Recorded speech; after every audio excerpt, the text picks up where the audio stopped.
ज्या काही सुविधा देता येतील त्या सुविधा देण्याचा प्रयत्न केलेला आहे।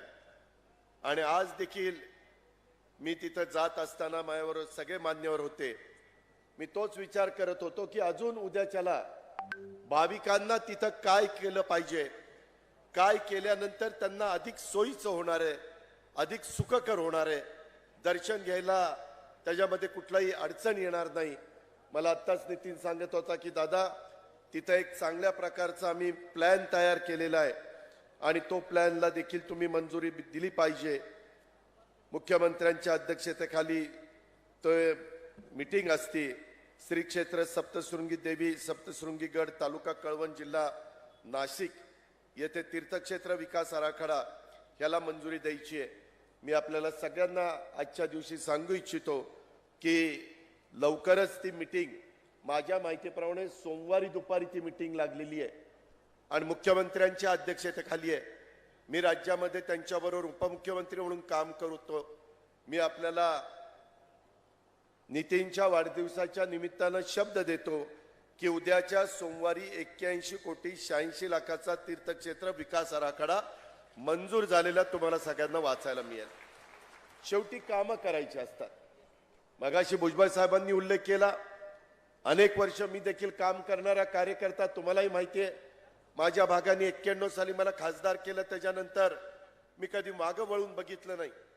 अनेक प्रकारचे चढ उतार आले, परंतु जनतेचे प्रश्न सोडवायचे, शेतकऱ्यांचं हित डोळ्यासमोर ठेवायचं आणि विकास साधायचा, हाच मूलमंत्र डोळ्यासमोर ठेवून आम्ही सतत काम करत राहिलो। अलीकडच्या काळामध्ये आम्ही हे काही निर्णय घेतले, हे विकासाकरता घेतले। आमदारांचा त्या ठिकाणी दबाव होता की आम्ही निवडून आलेलो, आमची कामं झाली पाहिजे। तुम्हाला सगळ्यांना माहिती आहे, मध्ये काही स्थगित्या आलेल्या होत्या, परंतु आता सगळ्या स्थगित्या आम्ही उठवलेल्या आहेत। आम्ही त्याच्यात दुजेपणा करत नाहीये। शेवटी प्रत्येक आमदार 3 ते 5 लाख लोकांचं प्रतिनिधित्व करत असतो। तिथं माझ्या आया बहिणी असतात। आज तर माझ्या आया बहिणींना मला धन्यवाद द्यायचे, एवढ्या मोठ्या संख्येने तुम्ही सगळ्या महिला इथं उपस्थित राहिलात त्याबद्दल खूप खूप धन्यवाद। शेवटी महिलांना देखील पुरुषांच्या बरोबरीनं मान सन्मान प्रतिष्ठा मिळाली पाहिजे, त्यांना निर्णय प्रक्रियेमध्ये घेतलं पाहिजे। आज इथं मोठ्या प्रमाणावर माझ्या अंगणवाडी सेविका आहेत, आशा वर्कर आहेत, त्याच्यामध्ये मदतनीस आहेत। त्यांच्याही काही मला चिठ्ठ्या आलेल्या आहेत की अजित पवार तुम्ही आता सरकारमध्ये आहात, अर्थमंत्री म्हणून कामाची जबाबदारी पार पाडताय, आमच्याकडेही बघा, आम्हाला किती दिवस मानधनावर ठेवणार आहे, काहीतरी दुसराही विचार त्या ठिकाणी करा। अशा प्रकारची माझी त्या बहिणींची माझ्याकडनं अपेक्षा आहे।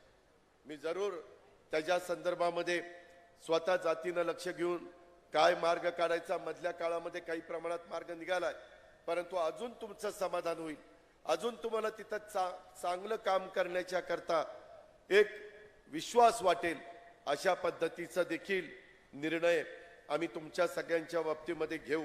हा पण शब्द माझ्या सगळ्या उपस्थित असणाऱ्या बहिणींना मी देऊ इच्छितो। आज इथं सगळेजण आलेले असताना नितीननी त्याच्या वाढदिवसाच्या निमित्तानं अनेक गोष्टी सांगितल्या। आज खऱ्या अर्थाने तुमच्या माझ्या सगळ्यांच्या समोर प्रश्न आहे।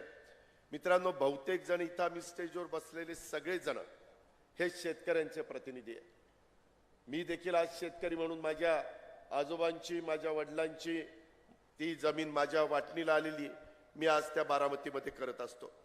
आणि त्याच्यामुळं काय कांद्याची परिस्थिती आहे, काय टोमॅटोची परिस्थिती आहे, काय त्या ठिकाणी इथल्या जिल्हा बँकेची परिस्थिती आहे, पिकांचे दराची काय परिस्थिती आहे, पावसाने ओढ दिल्यानंतर आज माझा शेतकरी कशा पद्धतीने हतबल झालेला आहे, धरणांची परिस्थिती काय आहे, पीक विम्याचे पैसे माझ्या शेतकऱ्यांना मिळतात का नाही। मित्रांनो, महायुतीच्या काळामध्ये अनेक महत्त्वाचे निर्णय आम्ही घेतले। 1 रुपयामध्ये शेतकऱ्यांचं पीक विमा उतरवण्याचा क्रांतिकारी निर्णय घेतला। बाकी सगळे पैसे केंद्र सरकारनं, राज्य सरकार तुमचे भरतं, हजारो कोटी रुपये भरतं। का तर टप्प्याटप्प्याने आम्ही पुढे चाललेलो आहे। मला आठवतंय सुरुवातीच्या काळात मी राजकारणात आलो त्यावेळेस माझा शेतकरी सावकाराच्या दारामध्ये जायचा, 10 रुपये शेकड्याने पैसे घ्यायचा आणि कसं बस शेती करायचा प्रयत्न करायचा. कित्येक जणांच्या जमिनी तर त्या सावकाराच्या त्या तोंडामध्ये त्यांना द्याव्या लागल्या, सावकाराला विकाव्या लागल्या, सावकारांनी व्याजामध्येच जमिनी स्वतःकडे करून घेतल्या. आणि नंतरच्या काळामध्ये आम्हाला वाटलं की नाही, शेतकऱ्याला कमी व्याजाने कर्ज पुरवठा केला पाहिजे. मागच्या वेळेसच सरकारमध्ये मी, भुजबळ साहेब, आम्ही सगळेजण असताना तिथं निर्णय घेतला. मी माझी जी पुणे जिल्हा मध्यवर्ती सहकारी बँक चालवतो तिथं 0% व्याजाने 3 लाखापर्यंत पीक कर्ज देत असतो. मी विचार केला, मी आणि सातारा जिल्हा बँक, नगर जिल्हा बँक, आमच्या ठराविक बँका चांगल्या चालल्यात, तिथंच फक्त लोकांना पैसे मिळणार, बाकीच्यांनी काय केलं? मग आम्ही राज्य सरकारच्या वतीनं काही कोटी रुपये घालावे लागले तरी चालतील, परंतु 0% व्याज द्यायचा, 0% 3 लाखापर्यंत कर्ज देण्याचा निर्णय घेतला. त्याच्यातनं आपण तो एक महत्वाचा निर्णय घेतला. मध्ये आम्ही तुमचे सगळ्यांचे जे भूविकास बँक होती ते पैसे कर्ज माफ केलं. तुमच्या 7/12वरचा ज्या शेतकऱ्यांच्या 7/12वर भूविकास बँक होती ती त्या ठिकाणी काढून टाकली. अडचणी खूप आहेत. शेवटी राज्य कारभार करत असताना या टप्प्याटप्प्याने अडचणी सोडवायच्या असतात. आम्ही कधी शांत बसलो नाही. रोज सकाळपासून काय आपल्याला सोडवणूक करता येईल, कशा पद्धतीनं पुढे जाता येईल, तशा प्रकारचं काम आम्ही करत असतो. आणि हे काम करत असताना ज्याचा उल्लेख नरहरी झिरवाळ साहेबांनी केला, आपली नाशिक जिल्हा बँक संपूर्ण महाराष्ट्रामध्ये शेतकऱ्यांना पीक कर्ज देणारी नंबर 1 ची बँक. ती बँक अडचणीमध्ये आली. आता ती का आली, कुणामुळे आली, कशी आली, त्याच्या खोलात मी जात नाही. त्याचं सगळं गुराळ तुम्हाला सगळ्यांना माहिती आहे. परंतु इथून पुढे ती बाहेर निघाली पाहिजे. म्हणून माझ्याच चेंबरला भुजबळ साहेबांना, दिलीप वळसे पाटलांना, नरहरी झिरवाळला, दादा भुसेंना, अनेक आमदारांना तिथं बोलवलं आणि त्यांना सांगितलं अधिकाऱ्यांना की आपल्यालाही बाहेर काढायची.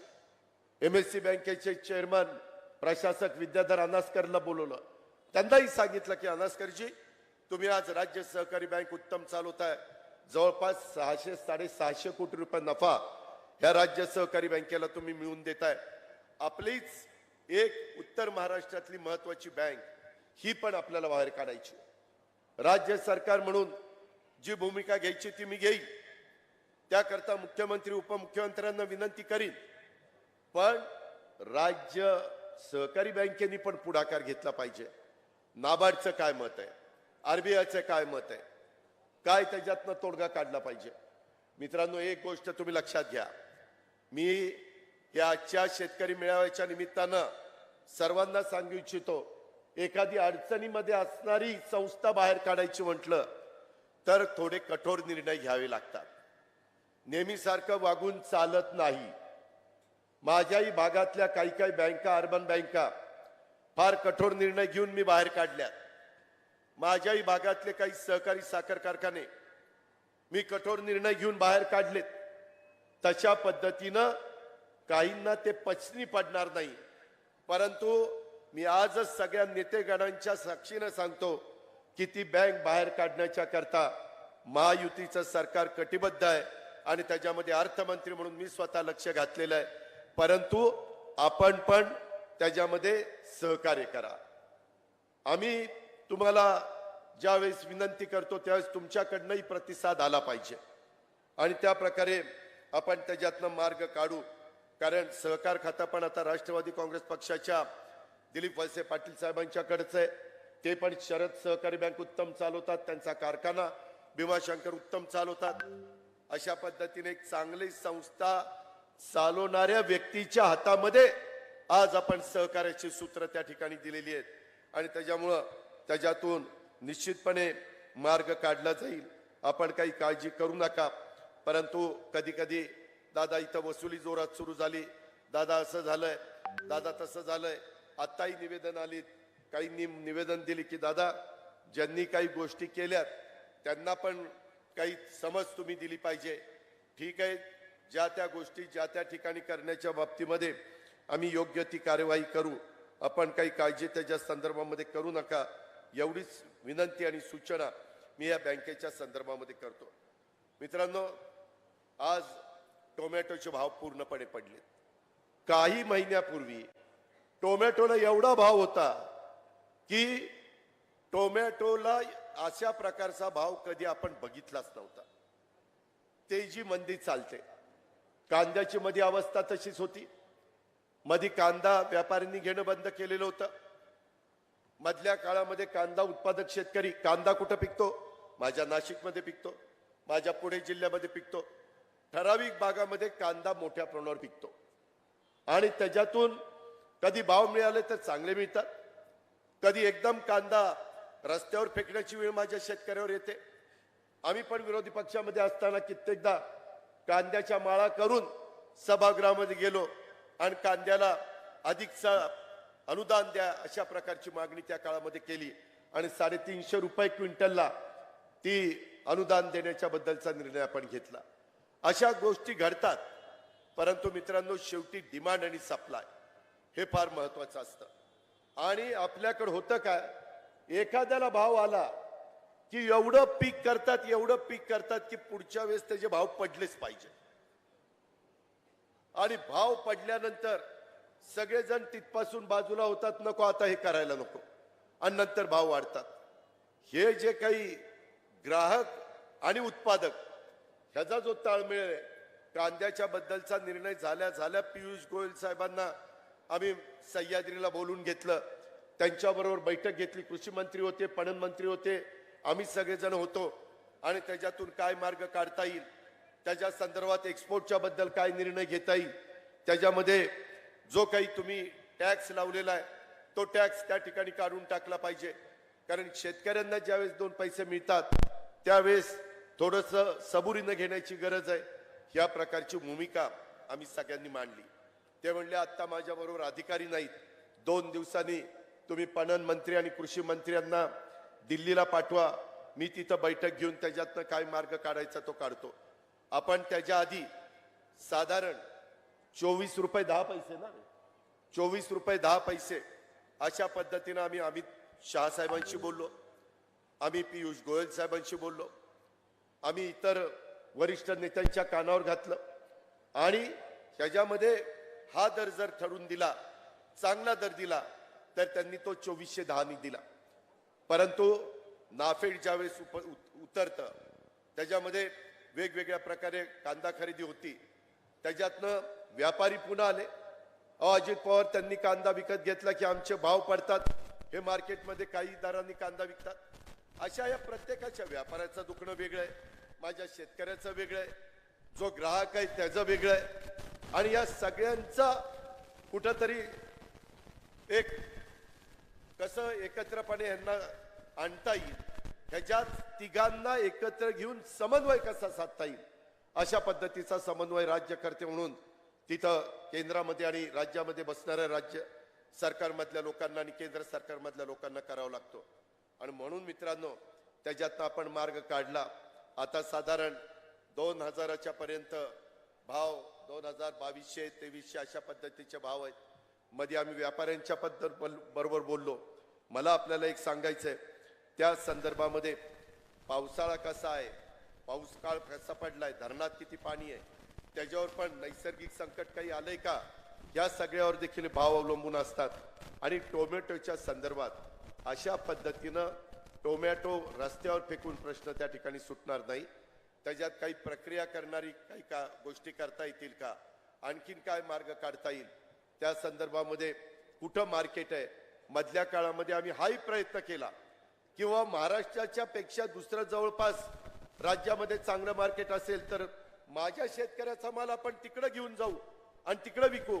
जसं मध्ये सांगितलं की हैदराबादला एक जण नेते आले आणि म्हणले हैदराबादला कांदा फार चांगले पैसे येतात, ज्याने त्याने इथनं ट्रक भरले आणि हैदराबादला घेऊन गेले, झालं तिथला भाव कमी आला. अशा पद्धतीनं कधी कधी वेगवेगळ्या प्रकारची चर्चा होती आणि त्याच्यातून जे साध्य करायचे ते आपल्याला साध्य करता येत नाही. परंतु मी या नाशिकच्या कळवणच्या सभेच्या निमित्तानं लोकांना सांगू इच्छितो, माझ्या शेतकऱ्यांनो, आम्ही सगळेजण तुमच्या बरोबर आहोत. तुम्हाला कदापि वाऱ्यावर त्या ठिकाणी सोडणार नाही. जे जे राज्य सरकारला त्या बाबतीमध्ये निर्णय घ्यावे लागतील ते निर्णय एकनाथराव शिंदे आणि देवेंद्र फडणवीस आणि आम्ही मिळून घेऊ आणि जिथं केंद्रामध्ये नरेंद्र मोदी साहेब, अमित शाह साहेबांच्याकडं, पियुष गोयल साहेबांच्याकडे जाऊन तिथं पाठपुरावा करावा लागेल, तो देखील पाठपुरावा करण्याच्या करता आम्ही शेतकऱ्यांचे प्रतिनिधी कुठं कमी पडणार नाही, हा विश्वास देखील मी आपल्या सर्व सहकाऱ्यांना आजच्या सभेच्या निमित्तानं मी देऊ इच्छितो. मित्रांनो, आज कळवण विधानसभा मतदारसंघाच्या विकासासाठी अहोरात्र झटणारे विकास पुरुष स्वर्गीय ए.टी. पवार साहेब यांचा विकासाचा वारसा, मी त्यांना ए.टी. पवार साहेबांना अभिवादन करतो, त्यांना भावपूर्ण श्रद्धांजली अर्पण करतो. परंतु आपले दादाडीचे आमदार नितीन पवार यांचा आज वाढदिवस आहे. त्यांना आपल्या सर्वांच्या वतीनं मी वाढदिवसाच्या मनापासून शुभेच्छा देतो. आई सप्तशृंग माता त्यांना निरोगी दीर्घायुष्य देव, ही देखील प्रार्थना मी सप्तशृंगी मातेला या निमित्तानं करतो. मी मागाशी सांगितलं की त्यांनी ती मागणी केली, ती मागणी मी त्या बाबतीमध्ये पूर्ण करतो. आज जवळपास 494 कोटी रुपयाचा विकास कामाचं भूमिपूजन आणि लोकार्पण इथं झालेलं आहे. नितीननी सांगितलं की 1100 कोटी रुपयाची कामं माझ्याकडे आतापर्यंत झाली आणि आता वर्षभर राहिलेलं आहे आणि त्याची अपेक्षा आहे अजून 400 कोटी रुपयाची कामं माझ्या भागामध्ये द्यावी. मी आपल्याला जाहीरपणे सांगतो, 1100 कोटीची कामं त्यांनी 4 वर्षात केली. 5 वर्षांनी ज्यावेळेस मी त्याला इथं मत मागायला येईल तुमच्या सगळ्यांच्याकडं, त्यावेळेस त्याच्या मतदारसंघात 1500 कोटी रुपयाची कामं झालेली असतील, हा शब्द देखील अजित पवार अर्थमंत्री या नात्याने मी तुम्हाला देतो. शेवटी कामं झाली पाहिजेत. तिथले महत्वाचे प्रश्न म्हणजे आपला ओतूरच्या संदर्भातला प्रश्न, त्या बाबतीमध्ये आपल्याला सगळ्यांना माहिती आहे की पाठीमागच्या काळामध्ये जलसंपदा विभागाच्या बाबतीत कळवण तालुक्यातला ओतूरचा मुख्य धरणाच्या विशेष दुरुस्तीच्या कामाला निधीची तरतूदची होऊन सुप्रमा मिळण्याबाबत सुधारित प्रशासकीय मान्यता, त्याला सुप्रमा म्हणतात, ती ईपीसी देते. ईपीसीचे अध्यक्ष आहेत अर्थमंत्री म्हणजे अजित पवार. त्याच्याकडं मी मीटिंग लावायला सांगतो आणि त्यांना सुप्रमाला परवानगी द्यायला सांगतो. त्याच्यामुळे तुमचा ओतूरचाही प्रश्न त्या ठिकाणी निकाली निघेल. ह्याच्यामध्ये जी काही तुम्हाला मान्यता पाहिजे, सुप्रमासाठी वित्त आणि नियोजन विभागाची तुम्हाला मदत लागणार आहे, त्याच्या संदर्भामध्ये हा प्रश्न इथल्या राजकीय दृष्ट्या आणि सामाजिक दृष्ट्या देखील महत्वाचा प्रश्न. शेवटी तुम्ही आम्हा लोकांना आमदार करता कशा करता करताय? माझ्या तरुण तरुणींचे प्रश्न सुटावेत, आया बहिणींचे प्रश्न सुटावेत, वडीलधाऱ्यांचे प्रश्न सुटावेत, माझ्या शेतकऱ्यांचे प्रश्न सुटावेत, शेतमजुराचे सुटावेत, त्या करता करता. मित्रांनो, आज मी तुम्हाला सगळ्यांना सांगतो, कारण नसताना सध्या बदनामी चाललेली आहे. 1.5 लाख 1,50,000 एवढी नोकर भरती महाराष्ट्राच्या वेगवेगळ्या विभागामध्ये करण्याचा निर्णय महायुतीच्या सरकारने, एकनाथराव शिंदे, देवेंद्रजी आणि आम्ही सगळ्यांनी मिळून घेतलेला आहे. त्याच्यामध्ये कॉन्ट्रॅक्ट करून लोकांची दिशाभूल करतायत, तरुणांची दिशाभूल करतायत. कॉन्ट्रॅक्टच्या संदर्भामध्ये मी आपल्याला सगळ्यांना काही उदाहरण देतो. कधी कधी तुमच्या प्राथमिक आरोग्य केंद्रामध्ये डॉक्टर रिटायर होतो, नर्सेस रिटायर होतात, तातडीनं शिक्षक भरती करावी लागते. भरती काही एका दिवसात होत नाही, त्यावेळेस 6 महिने वर्ष जातं. त्याकरता तात्पुरतं नवीन भरती येईपर्यंत कॉन्ट्रॅक्ट आपण करतो. कारण एखादा विषय शिकवणारा शिक्षकच रिटायर झाला तर मुलांना काय सांगायचंय? आता शिक्षक रिटायर झाला, नवीन शिक्षक आल्यावर तुम्हाला शिकवेल असं सांगून चालणार आहे? नाही चालणार. आणि त्याच्यामुळं पहिल्यांदा मी पण महाराष्ट्रामध्ये, भुजबळ साहेब, आम्ही अनेक वर्ष सरकारमध्ये मंत्री म्हणून, उपमुख्यमंत्री म्हणून काम करतोय. कधी 1.5 लाखाची भरती अशी झालेली नव्हती.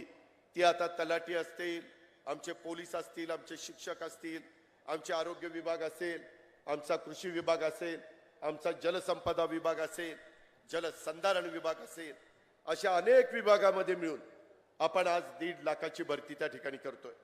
मला आठवतंय मधल्या काळामध्ये इथं नरहरी झिरवाळ, आमचे नितीन पवार, हिरामण खोसकर या सगळ्या माझ्या आदिवासी भागाचं प्रतिनिधित्व करत असणाऱ्या सहकारी मित्रांनी मला सांगितलेलं होतं की अजित पवार तुम्ही आमचा हा प्रश्न निकाली काढा. आणि मी आपल्याला सगळ्यांना सांगू इच्छितो की त्या काळामध्ये जवळपास राज्यातल्या आदिवासी शासकीय आश्रमशाळेतले 1585 रोजंदारी आणि तासिका कर्मचाऱ्यांना नियमित करण्याचा निर्णय राज्य सरकारने घेतला. 1,500 लोक नरहरी झिरवाळ साहेब सतत माझ्या मागे लागले होते, माझे आमदार माझ्या मागे लागले होते. मित्रांनो, हा निर्णय कर्मचाऱ्यांना नियमित करण्याचा घेतला हा महायुतीच्या सरकारने घेतला. आदिवासी समाजाच्या करता महत्वाची ठक्कर बाप्पा आदिवासी वस्ती सुधारणा योजना प्रभावी अंमलबजावणीसाठी आम्ही मंत्रिमंडळ उपसमितीची स्थापना केली. मगाशी नितीननी बोलत असताना, आमच्या नरहरी झिरवाळ साहेबांनी बोलत असताना की भाऊ आम्हाला किती टक्के पैसे मिळाले पाहिजे, आमचा समाज जर महाराष्ट्रामध्ये इतके टक्के असेल तर त्या प्रमाणात आम्हाला पैसे मिळाले पाहिजे. बरोबर आहे. आताच्या काळामध्ये थोडे पैसे त्या ठिकाणी कमी दिले गेले. माझ्याच उपस्थितीमध्ये बैठक झाली, त्याच्यामध्ये साधारण माझ्या लक्षात आलं 2.5 ते 3.5 हजार कोटी रुपये यांना जे अधिकचे द्यायला पाहिजे होते ते दिले गेलेले नाहीयेत. अजूनही नागपूरचं हिवाळी अधिवेशन आहे. मी ताबडतोब अधिकाऱ्यांना सांगितलं की मुख्यमंत्री आणि उपमुख्यमंत्र्यांशी बोलून आपण मार्ग काढू. नियमाने मार्ग काढायचा आहे. चूक ही सरकारकडनं झालेली आहे आणि त्याच्यातून हे 2.5 ते 3 हजार कोटी रुपये आपण 31 मार्चच्या आत महाराष्ट्रातल्या आदिवासी विभागाच्या करता देतोय. त्याचा फायदा राज्यातल्या आदिवासी सगळ्या विभागाला झाल्याशिवाय राहणार नाही. हा कसा होणार आहे? 3,000 पेक्षा जास्त आदिवासी लोकसंख्या असतील तर पूर्वी ठक्कर बाप्पामध्ये 31,35,000 जास्तीत जास्त दिले जायचे आणि कमीत कमी 10 लाख 5 लाख दिले जायचे. आता आपण जिथं 31,35,000 दिले जायचे तसे 3,000 पेक्षा जास्त आदिवासी लोकसंख्या क्षेत्राकरता 1 कोटी रुपये द्यायचा निर्णय घेतला. 1 करोड रुपये. नंतर 1,500 ते 3,000 लोकसंख्येच्या करता 75 लाख, 1,000 ते 1,500 पर्यंत लोकसंख्येला 50 लाख आणि 500 ते 999 त्या लोकसंख्येच्या साठी 1,500 ते 999 40 लाख अशा पद्धतीनं आणि 101 ते 499 पर्यंत 20 लाख अशा पद्धतीनं ही ठक्कर बाप्पाची योजना. त्यामुळं कोणत्याही आदिवासी बांधवाचं गाव, वाडी, वस्त्या, पाडे याच्यातून सुटणार नाही. निश्चितपणे त्यांचा विकास या माध्यमातून होईल. त्याच्याकरता लोकसंख्येनुसार आर्थिक निकषात बदल आपण करण्याचा निर्णय घेतला आणि त्याची प्रभावीपणे अंमलबजावणी आपण सगळेजण करणार आहोत. त्याची पण नोंद आपण सगळ्यांनी या निमित्तानं घ्यावी. मित्रांनो, आज बोलत असताना आमच्या नितीन पवारांनी इथल्या एका साखर कारखान्याचा उल्लेख केला.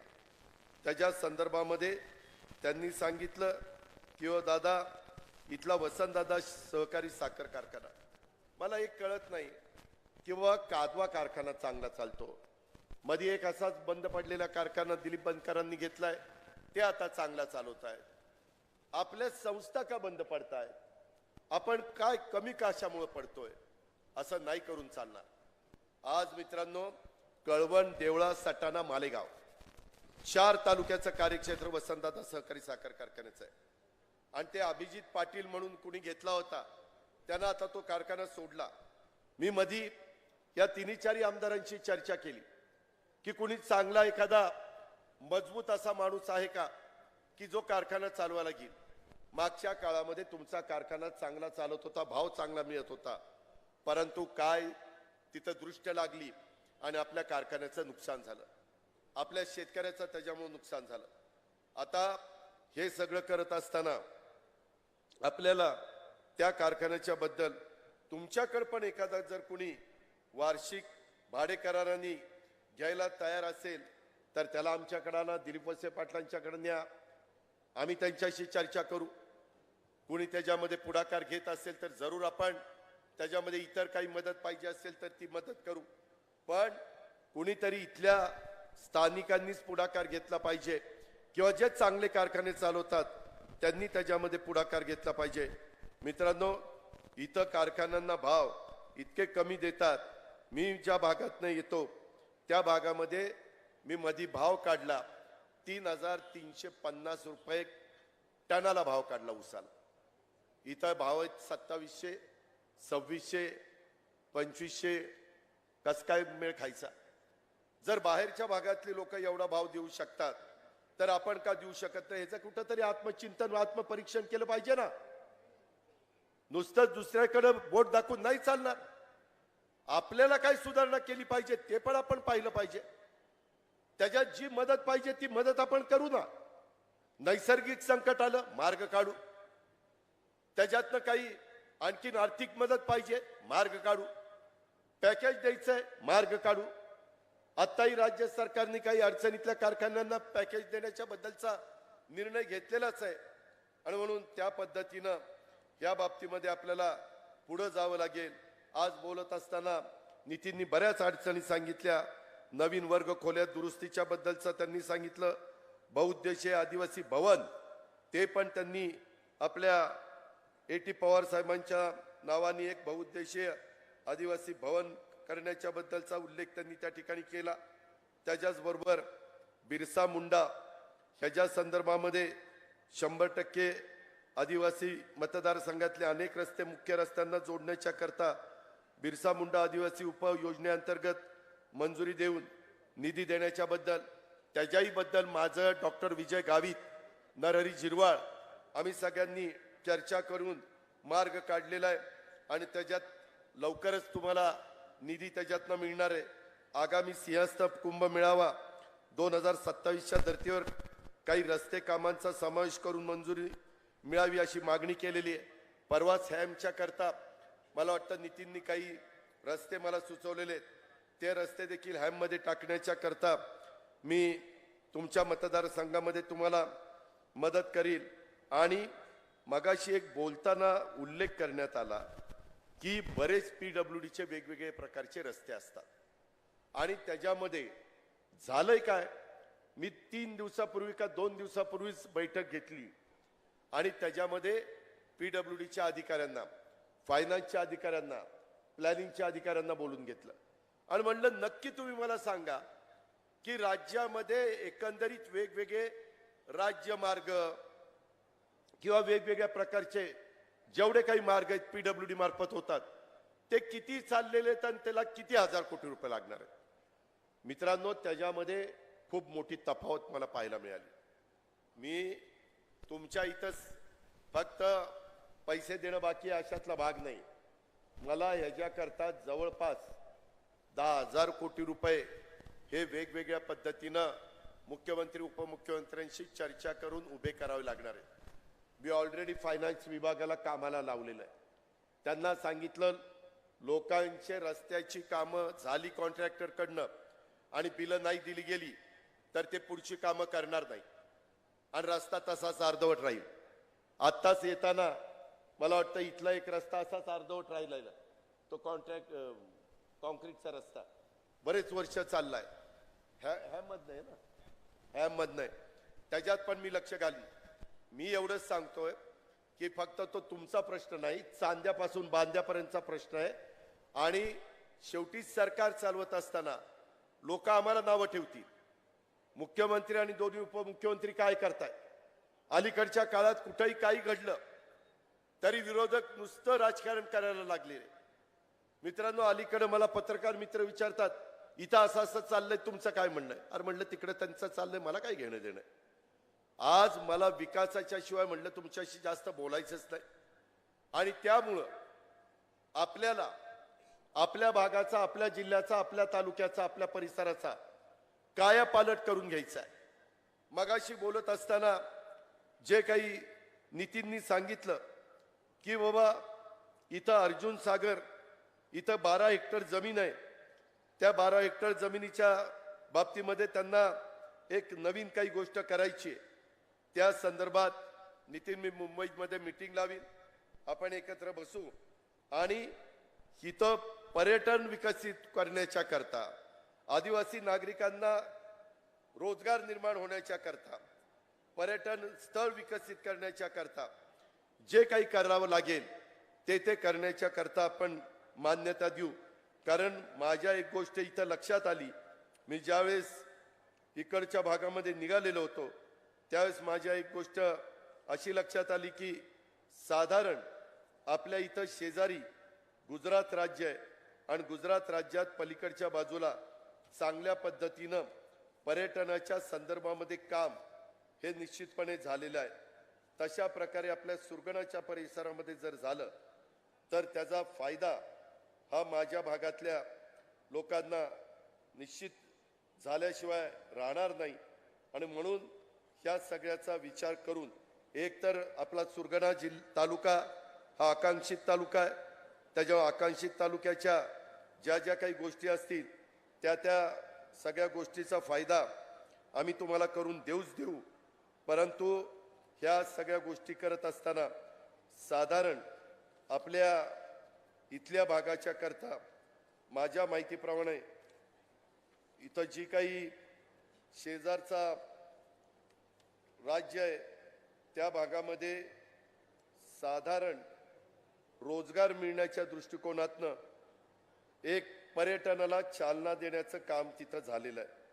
आणि हे पर्यटनाला चालना देत असताना तिथं आजूबाजूच्या भागातले लोकांना पण एक चांगल्या प्रकारचं काम हाताला मिळालेलं आहे. आणि तशा पद्धतीनं मला नितीननी सांगितलं होतं की दादा ह्या संदर्भामध्ये तुम्ही पण आम्हाला चांगल्या प्रकारची मदत करा. साधारण हे माझे कळवण आणि सुरगाणा हे दोन्ही तालुके नाशिक लगत असल्यामुळं दोन्ही तालुक्यामध्ये आदिवासी बिगर आदिवासी दोन्ही समाजाची लोक मोठ्या प्रमाणावर त्या ठिकाणी राहतात. आणि ह्यांचे प्रश्न सोडवण्याच्या करता आपल्याला कुठल्याही परिस्थितीमध्ये मार्ग त्या ठिकाणी काढावा लागणार आहे. आणि हा मार्ग काढत असताना माझं तुम्हाला सगळ्यांना सांगणं हे की ह्याच्यातून साधारण आपल्या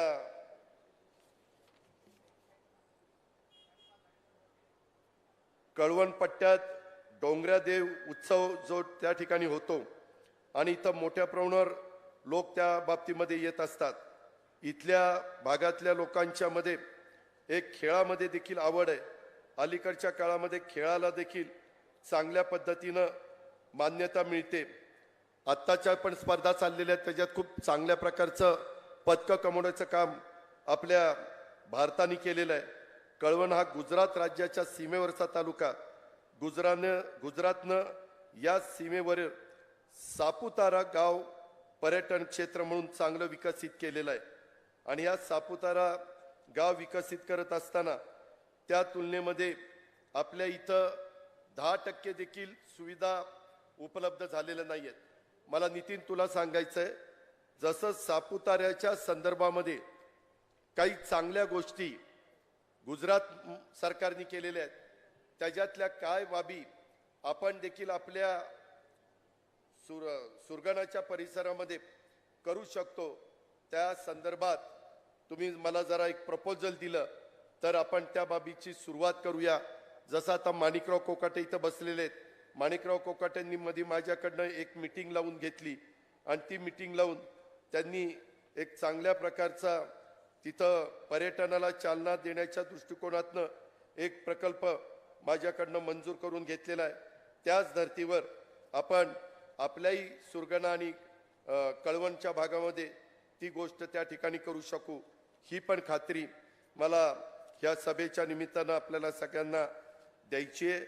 तशाच पद्धतीनं आज मला तुम्हाला दुसऱ्या एक सैनिकी स्कूलच्या बद्दल एक आपल्या नितीन पवारांनी सांगितलं आणि जलसंपदा विभागाच्या संदर्भात जलसंधारण सोनगीर आदिवासी साठवण तलाव आदिवासी विभागाकडे आहे. सतखाम असे 4-5 त्यांनी साठवण तलाव सांगितलेले आहेत. त्याही बद्दल मध्ये मी मीटिंग घेतलेली होती आणि त्याच्यातली पण काही कामं आपण मित्रांनो मार्गी लावलेली आहेत. बसेसच्या बद्दल एक त्यांनी मागणी केलेली आहे. मधल्या काळामध्ये एसटीला पण चांगल्या प्रकारच्या बसेस देण्याच्या करता राज्य सरकारने महत्त्वाचा निर्णय घेतलाय. बऱ्याच आमदारांच्या मतदारसंघामध्ये चांगल्या नव्या कोऱ्या बसेस देण्याच्या बद्दल आम्ही त्या ठिकाणी पावलं उचलली, पाठवल्या. पण मी आता पुढच्या टप्प्यामध्ये आता येणाऱ्या ज्या बसेस आहेत त्याच्यातल्या तुमच्या मतदारसंघामध्ये नवीन बसेस पाठवण्याच्या संदर्भातली कारवाई 100% करेन, याबद्दलची पण ग्वाही मी आजच्या सभेच्या निमित्तानं आपल्या सर्व सहकारी मित्रांना करतो. आणि आजच्या ह्या एकंदरीत सभेच्या निमित्तानं अनेक प्रश्न आपल्या नितीननी इथं उपस्थित केलेले होते. त्या सगळ्या प्रश्नाच्या संदर्भामध्ये मी वरचेवर बैठका घेऊन, मी असेल, भुजबळ साहेब असतील, नितीन झिरवाळ साहेब असतील, बाकीचे सगळे असतील, संघटनेच्या बाबतीमध्ये सुनील तटकरे साहेब आपल्याला मदत करतील, आम्ही त्याच्यामध्ये लक्ष घालू. परंतु बाकीच्या बाबतीमध्ये मदत करत असताना माझी तुम्हाला सगळ्यांना मी ग्वाही देतो की तुम्ही कुठल्याही प्रकारचा कोणताही मनामध्ये विचार आणू नका. एका नवीन विचाराने आम्ही सगळेजण पुढे चाललोय. देशामध्ये नरेंद्र मोदी साहेबांचं एक मजबूत नेतृत्व भारताचे पंतप्रधान म्हणून मिळालेले आपल्याला आहेत. आज त्यांनी महिलांना खासदारकी करता, आमदारकी करता आरक्षण दिलेलं आहे. इथून पुढच्या काळामध्ये खासदार आणि आमदार देखील महिला मोठ्या प्रमाणावर निवडून देण्याचं काम केलं जाणार आहे. आणि अशा पद्धतीचा हा प्रयत्न करत असताना आपल्याला आपल्या राज्यामध्ये शाहू फुले आंबेडकरांचा विचार हाच पुढे घेऊन गेल्याशिवाय गत्यंतर नाही. युगपुरुष छत्रपती शिवाजी महाराजांचा आदर्श डोळ्यासमोर ठेवून आम्ही सगळेजण काम करू पाहतोय. आणि हे काम करत असताना कुठल्याही जातीमध्ये धर्मामध्ये तेढ आपल्याला निर्माण करायची नाही. एक काही समाजाच्या मनामध्ये आरक्षणाचं काय होणार, आमच्यावर कुठं अन्याय होईल का, मी मुख्यमंत्री उपमुख्यमंत्री सगळ्यांनी सांगितलं की आजपर्यंत ज्यांना ज्यांना आरक्षण दिलेली आहे, शेड्यूल ट्राईब असेल, शेड्यूल कास्ट असेल, NT असेल, OBC असेल, या कुठल्याही आरक्षणाला धक्का न लागता, तुम्ही नीट ऐका, काही जण वेगवेगळ्या प्रकारचे मोर्चे निघतात, वेगवेगळ्या प्रकारचे बातम्या येतात, त्याच्यातून लोक हतबल होतात, लोक घाबरून जातात. अरे मग आमच्या तोंडचा घास कुणी काढणार आहे का? असं कुणीही राज्यकर्ते असले, कुणीही ते काढू शकत नाही. आहे त्यांचं आरक्षण जसंच्या तसं ठेवून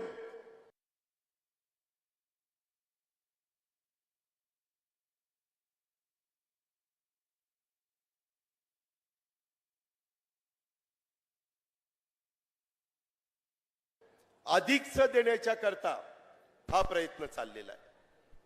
त्याच्यामुळं जे कुणी वेगवेगळं, तुम्हाला सगळ्यांना सांगतो की तुमच्या आरक्षणाला कोणताही धक्का हे महायुतीचं सरकार लावून देणार नाही.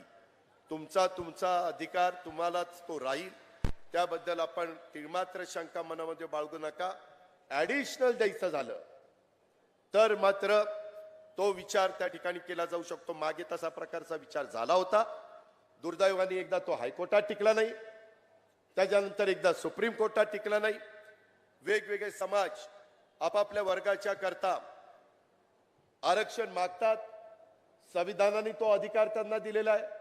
कायद्यानी, घटनेनी प्रत्येकाला आपली मागणी मांडण्याचा अधिकार दिलेला आहे.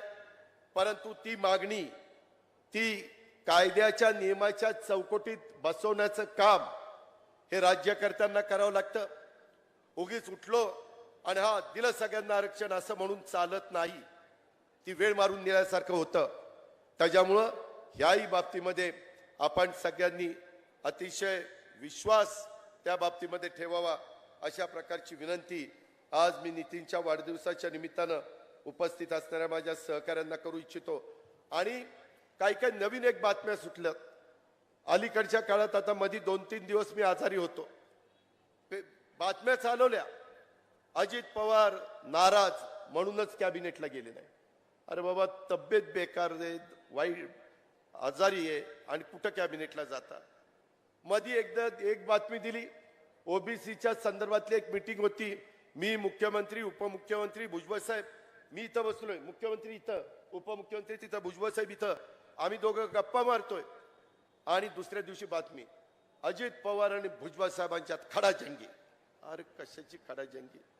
आम्ही दोघं ते मला फोन करतात, मी त्यांना फोन करतो, अरे कधी रे आपली खडाजंगी झाली? म्हणजे काही चाललंय. काय होतं, तुम्ही राहता कळवणला, सुरगाण्याला, निफाडला, सिन्नरला, आणि कधी कधी बातम्या वाचून लोकांना त्या खऱ्या वाटतात. हे आता पण मी काही हे जे काही बातमी सोडलेली होती की अजित पवार नाराज पालकमंत्र्यांच्या करता वगैरे, असं अजिबात नाही. शेवटी हे 3 पक्षांनी चालवलेलं सरकार आहे. शेवटी घरचं कारभारी पण करत असताना पण कारभाराला अडचणी येत असतात. इथं तर वेगवेगळे विचारधारा आहे. राज्याचं हित डोळ्यासमोर ठेवून आम्ही पुढे चाललेलो आहे. नरेंद्र मोदी साहेबांना आपल्याला 3ऱ्यांदा देशाचं पंतप्रधान करायचंय. त्याकरता आम्ही सगळेजण एकत्र आलेलो आहे. आणि हे सगळे एकत्र येत असताना माझं आपल्याला सगळ्यांना सांगणं आहे की या ज्या काही बातम्याचं पेव फुटलंय, आता पण अमुक अमुक अमुक अमुक ठिकाणी तुम्ही इथं काय करता? अरे आम्ही इथं आमची कामं करतो ना, आम्ही इथं काय करतोय? हे जे काही सतत चाललेलं आहे ह्याच्यावर अजिबात विश्वास ठेवू नका. जर काही सांगायचं असेल तर स्पष्टपणे सांगेन, मागं पुढं काही ठेवणार नाही. परंतु ही दिशाभूल करायचं काम हे कृपा करून कुणी करू नये. खोट्या बातम्या पसरू नये आणि कुणी मुद्दाम काही आजारी वगैरे पडत नाही. शेवटी आरोग्य चांगलं ठेवणं प्रत्येकाचं काम आहे. ही पण बाब तितकीच महत्वाची आपण सगळ्यांनी लक्षात घ्या. आणि भुजबळ साहेब, आम्ही सगळेजण, एकनाथराव शिंदे, आपले देवेंद्र फडणवीस, आम्ही सगळे ह्या महाराष्ट्राचा उद्याच्याला चांगल्यातला चांगला विकास सर्वांगीण व्हावा, सगळ्यांचं भलं व्हावं. आज देखील सप्तशृंगीला गेलो असताना तिथं तीच मागणी केली की सगळीकडं एक सुख, शांती, समृद्धी नांदावी. गणेशोत्सव चांगला पार पडलेला आहे. नवरात्र, दसरा चांगल्या पद्धतीने पार पडावा. येणारी दिवाळी, दसरा चांगल्या पद्धतीने व्हावा. आणि राहिलेल्या दिवसात पाऊस पडून धरणं जर भरली तर माझ्या शेतकऱ्याच्या चेहऱ्यावर एक आनंद पाहायला मिळेल. तशा पद्धतीचा माझ्या शेतकऱ्याच्या चेहऱ्यावर आनंद पाहायला मिळावा, हीच मी देवीला प्रार्थना केलेली आहे, देवीला साकडं घातलेलं आहे. ह्याच्यापेक्षा काही दुसरं मागणं त्या ठिकाणी केलेलं नाही. हेही आपल्याला सगळ्यांना सांगतो. पुन्हा एकदा नितीनला मी मनपूर्वक वाढदिवसाच्या शुभेच्छा देतो. आणि आता ज्या ज्या गोष्टीचा मी उल्लेख केलेला आहे त्याच्याबद्दल नितीननी, जयश्रीने आणि त्यांच्या सगळ्या टीमनी माझ्याकडे पाठपुरावा करावा आणि हे प्रश्न तडीस न्यावेत आणि ह्या भागाचा सर्वांगीण विकास करून खऱ्या अर्थाने A.T. पवारांना श्रद्धांजली अर्पण करावी, हीच अपेक्षा व्यक्त करतो. माझे 2 शब्द संपवतो. जय हिंद, जय महाराष्ट्र. धन्यवाद दादा. कळवण कृषी उत्पन्न बाजार समिती आणि व्यापारी संघटना कळवण यांच्याकडून अजितदादांचा सत्कार होत आहे. अजितदादा, आपण त्याचा स्वीकार करावा. कळवण कृषी उत्पन्न मार्केट कमिटी आणि व्यापारी संघटना कळवण. दादा, आपल्या आश्वासन